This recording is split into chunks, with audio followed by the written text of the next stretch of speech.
Venezuela's armed forces announces the detention of a suspect in Sunday's fall incursion.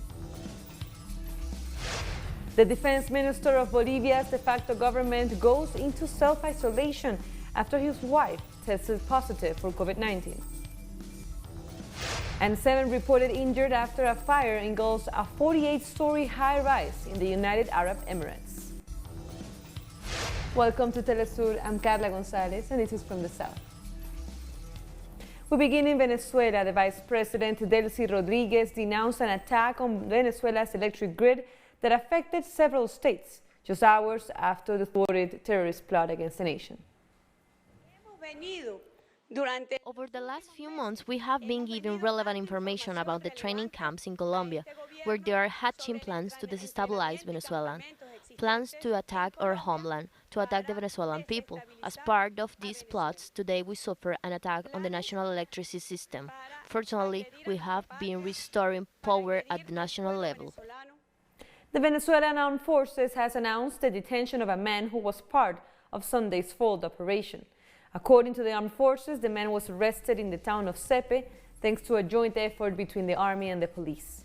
The man was in charge of taking the mercenaries by boat from Colombia to Venezuela, which disembarked in Macuto.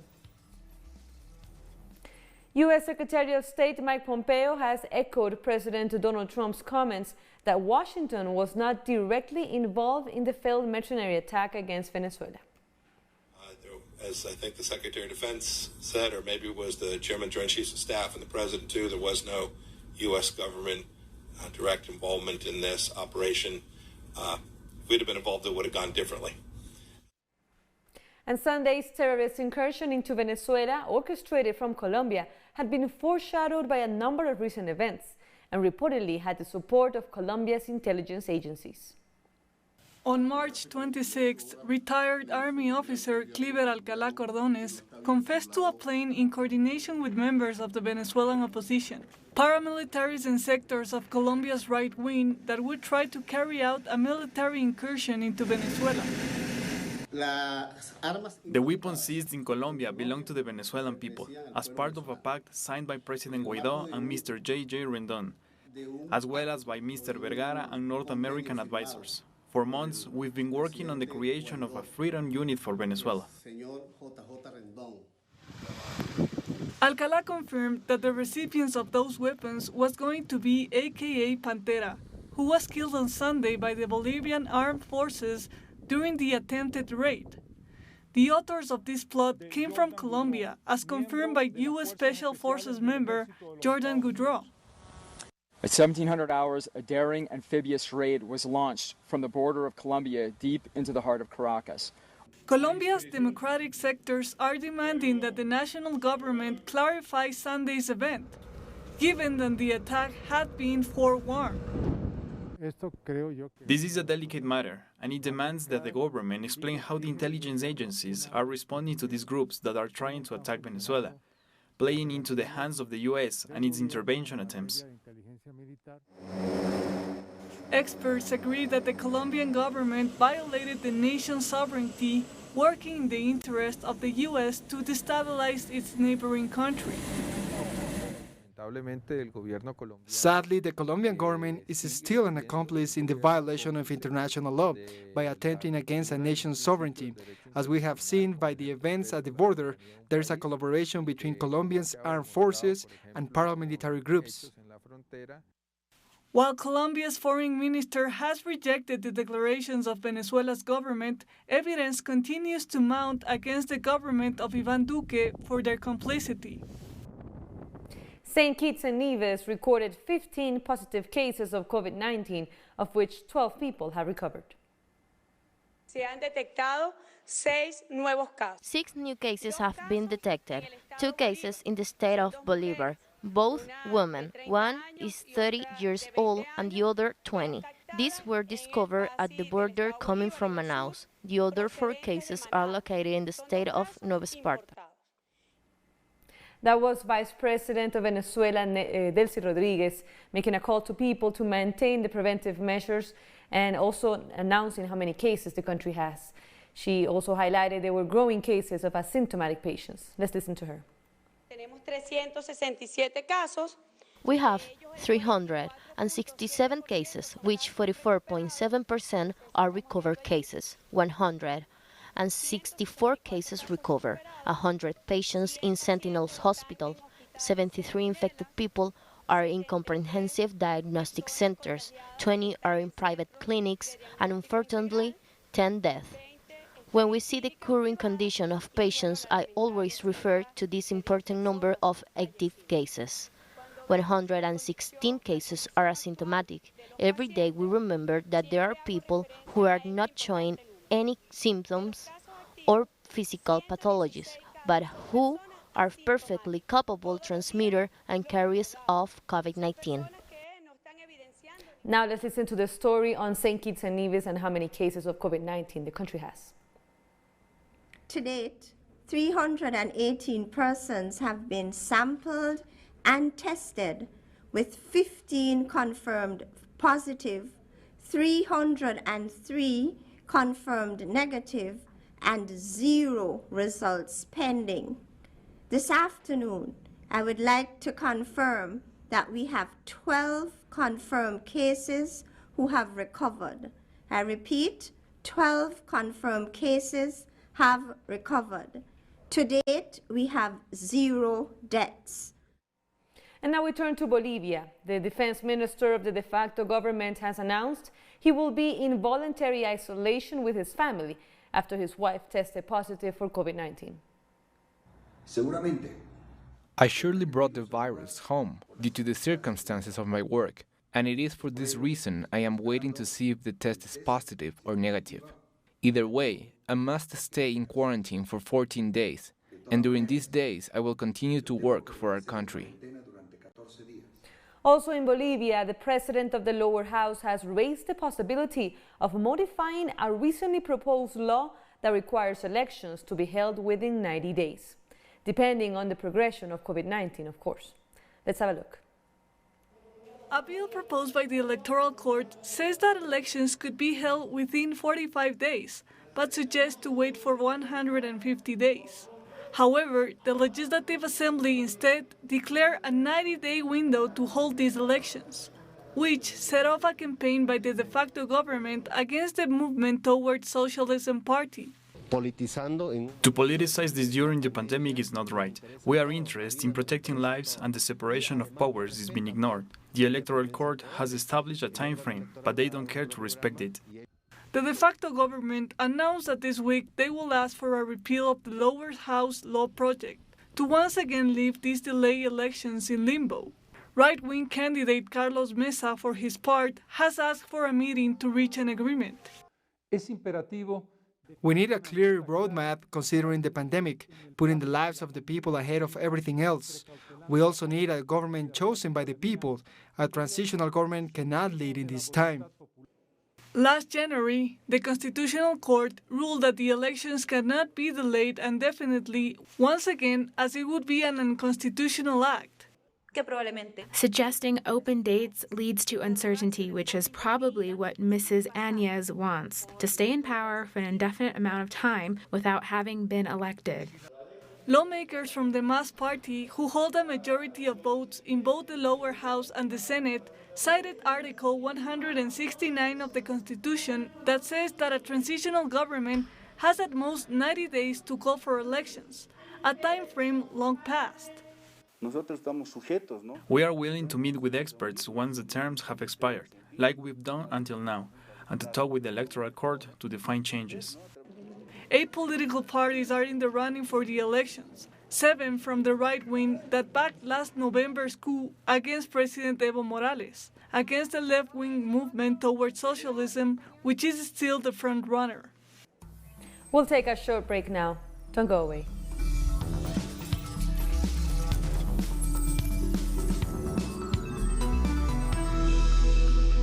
Welcome back. Let's continue with news. Brazil has recorded its highest daily death toll from the COVID-19, with 600 deaths between Monday and Tuesday evening.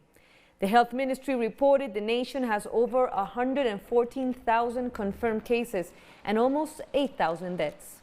Anger is also growing amongst citizens against President Jair Bolsonaro, who has continuously spoken out against quarantine measures. Experts warn that the actual number of people infected by the virus is likely to be much higher than what is being reported. Bolsonaro goes and speaks on TV telling people to go out to the streets. How can we go to the streets? My mother went to the street and I buried her, and that despicable man is sending people to the street. Let's turn to our correspondent, Andre Vieira, in Brazil for more. 600 deaths were registered in Brazil over the past 24 hours due to COVID-19, a new record for the country. When compared to neighboring Argentina, this one-day toll is more than double what Argentina has registered since the pandemic started. As Brazil records 7,921 deaths, Argentina registers 262. It's a tale of two presidents. On one side, Alberto Fernandez, who started a dialogue with the people and imposed movement restrictions since the first infections were detected, which in turn led to the low numbers of COVID-19 when compared with Brazil. On the other hand, the Brazilian president has minimized the pandemic, calling it a little flu, and has continuously called for and participated in public events on the streets without a face mask, setting an example for his followers to disrespect social isolation. A sad reality for Brazil. Beyond this health crisis, Brazil is also in the midst of a political crisis caused by President Jair Bolsonaro himself. On Tuesday, the testimony of former Justice Minister Sergio Moro was made public, who had accused Bolsonaro of political interference in the federal police. According to Moro, Bolsonaro wanted to be in control of the Rio Federal Police Superintendency, which is currently carrying out several investigations into the Bolsonaro family. Nonetheless, the Supreme Federal Court is continuing its investigation into whether the president committed the crime of political interference. That was Andre Vieira from Brazil. In other news, the director of the Pan American Health Organization has urged countries in the Americas to act cautiously when easing COVID-19 restrictions. To all of our countries in the Americas, I urge you to consider the following approach. First, be cautious. Easing restrictions too soon could accelerate the spread of the virus and open the door for a dramatic upsurge or for spread to adjacent areas. In Guatemala, the health emergency caused by COVID-19 brought to light a lack of infrastructure and economic policies that could benefit informal workers. They are still putting themselves at risk to put food on their tables. These vendors were ejected from an informal market in Ixcan municipality. This forced them to set up shop on the side of a highway in the department of Alta Verapaz. They didn't want them selling their wares in Ixcan due to fear of infection, but what they sell are everyday products, and such commerce is still allowed. These vendors are well known for their vegetables, which are harvested in the department of Quetzaltenango, in the west of Guatemala. Carrots do not grow here. We have one kind of tomato, but they have another kind that does not grow here, so they bring such products to us. Their eviction is shedding a light on the state's lack of assistance for the most vulnerable. The government has done nothing for us. Any support we've got, thanks to the people of Ixcan. We need those people, and they need us as well. Across Guatemala, there are no policies to help informal vendors. Informal vendors have also denounced a lack of proper infrastructure to sell their products. They've had to set up shop in unsafe areas which severely violate health protocols. There's no running water, there are no clean floors, and the president does nothing. There is no official registry in Guatemala with the numbers of vendors working informally today. Heavy rains in Kenya have caused floods and landslides that have left 194 dead and destroyed crops since the beginning of April. In a report published on Wednesday, the Kenyan government said that people were being evacuated from flood-prone areas in several counties, with major dams having reached their maximum capacity. More than 3,000 hectares of crop fields have also been swept away, while water supply infrastructure in the capital and several regions has been destroyed by floodwaters. The United Nations Refugee Agency is making preparations to counter the spread of COVID-19 among nearly 500,000 refugees living in camps in Kenya, who face overcrowding and poor sanitation. The agency has warned that an outbreak among the refugees could be disastrous. Meanwhile, the Kenyan government has heightened COVID-19 surveillance in refugee camps as identified cases continued to rise in the past week. The Interior Cabinet Secretary declared a lockdown in Dadaab and Kakuma, in the refugees camps there last week, which hosts nearly 500,000 refugees from Somalia and South Sudan. On Monday, the number of COVID-19 cases in Kenya jumped to over 500, while 24 fatalities have been reported. A Kenyan plane carrying medical supplies in Somalia has crashed, killing 6 people on board. Somalia's president has promised his Kenyan counterpart an investigation into the crash, while one Somali official claimed that the aircraft was shot down. According to Kenyan authorities, a twin-engine plane with African Express crashed on Monday afternoon while approaching the Somalian town of Bardale, under circumstances yet to be confirmed. We have more stories coming up. Stay with us.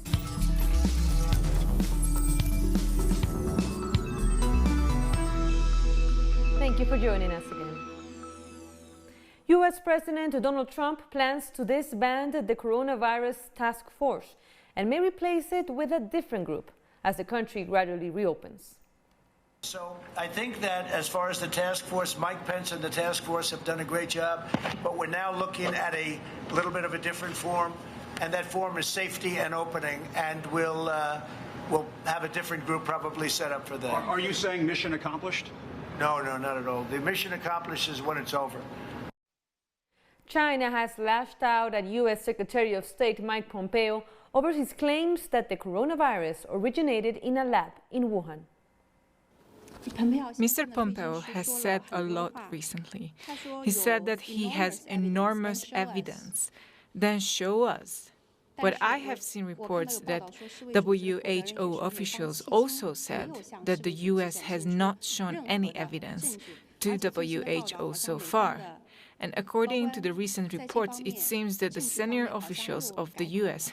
have changed their mind on the evidence. Mr. Pompeo repeatedly spoke up, but he cannot present any evidence. How can he come up with evidence? Because he doesn't have any. So I think this matter should be handed to scientists and medical professionals and not politicians who lie for their own domestic political ends.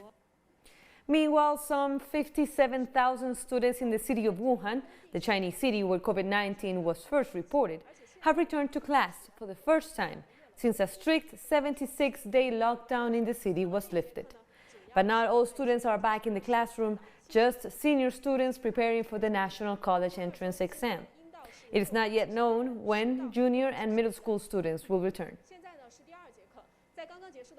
British Prime Minister Boris Johnson has said he could begin to ease a nationwide lockdown next week during his first session of questions to the Prime Minister since he recovered from COVID-19. I just want to explain to the House as a courtesy why it's happening on Sunday, Mr. Speaker. I'm sure you'd be interested to know that. The reason for that is very simple, that we have to be sure that the data is going to support our ability to do this.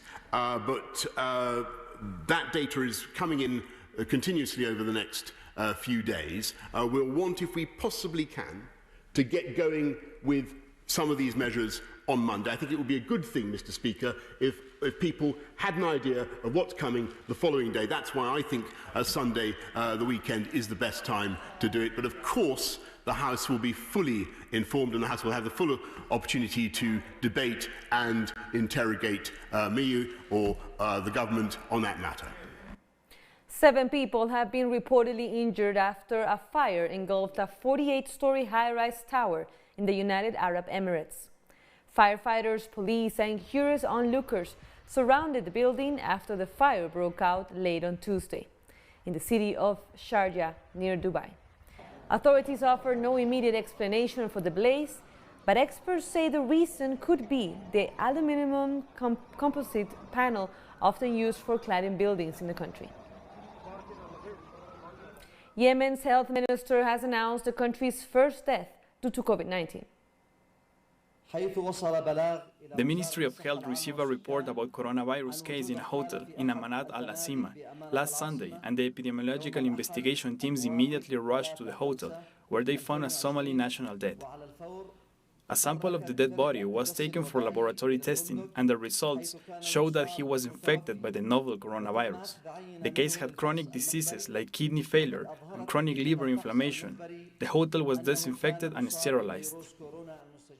Hong Kong announced plans to ease major social distancing measures, including reopening schools, cinemas, and bars. There have been no new confirmed infections locally in 10 of the last 16 days, and the cases that have been recorded came from people arriving from overseas who have been quickly quarantined.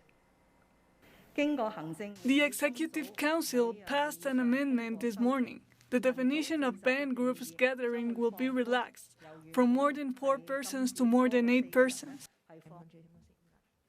The government has decided to resume classes by stages from May 27th. And with that, we end our news brief. But you can find these and more stories by checking our website, telesurenglish.net. And be sure to join us on social media. For Telesur English, I'm Carla Gonzalez. Until next time.